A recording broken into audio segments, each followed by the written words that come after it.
There was a planet. It was one of the few planets in its entire galaxy cluster that contained life, and one of the even fewer that made it all the way to the first form of conscious life. A species that descended from a long lineage of inconceivably good fortune, comprised of the right traits and the right planetary conditions at the right time. Like a newborn baby opening its eyes for the first time, the emergence of this species was opening the eyes of the universe out from the crust of the planet.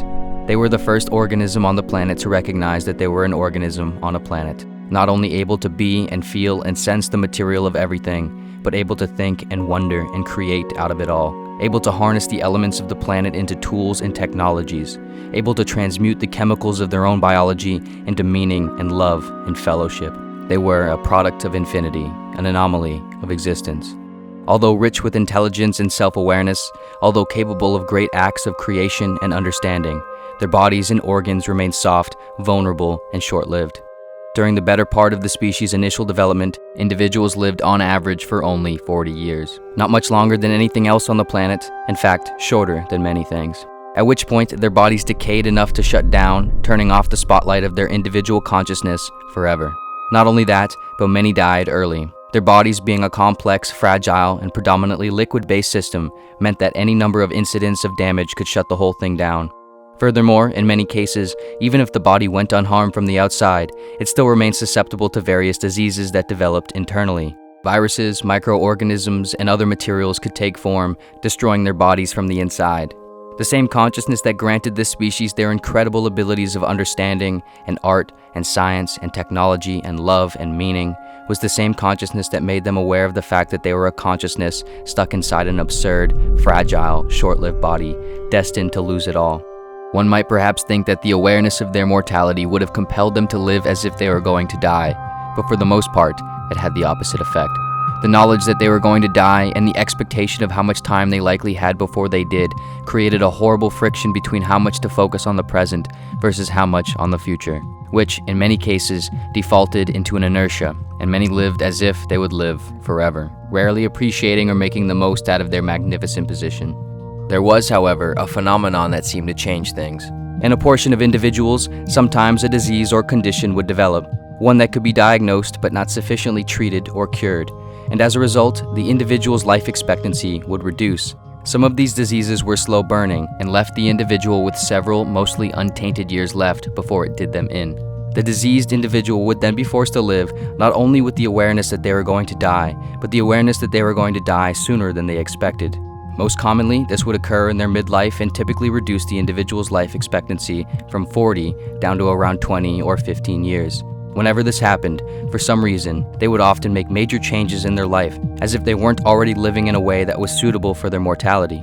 Suddenly, they seemed to say more of what they wanted to say, do more of what they wanted to do, be more of who they wanted to be. Every moment became immensely more valuable to them. They often slowed down and more frequently appreciated the nature of everything around and in them, squeezing all the life out of the life they had left. Even though they were already going to die, when their expectations of when was cut down, the true shortness of their life suddenly revealed itself. 500 years would go by.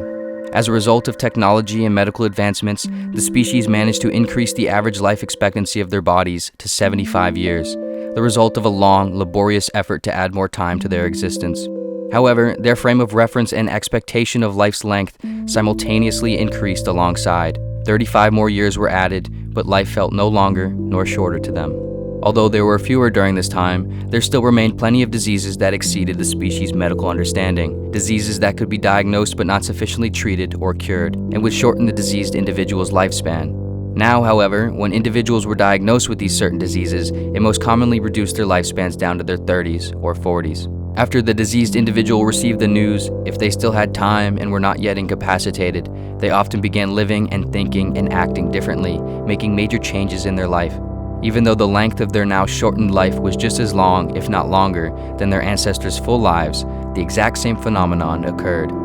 400 more years later, significant further advancements continued in technology and medical understanding, and again, the average life expectancy of the species increased, this time to 273 years old on average. Again, however, their frame of reference, their expectations of how long life lasted, rose right alongside. Although far less often, individuals of this time period still experienced uncurable conditions and diseases which shortened their lifespans. Now, however, it would more typically only be as low as 70 or 80 years old. But of course, the phenomenon still occurred. When individuals received the news that they would likely only live until their 70s or 80s, suddenly, life became incredibly short.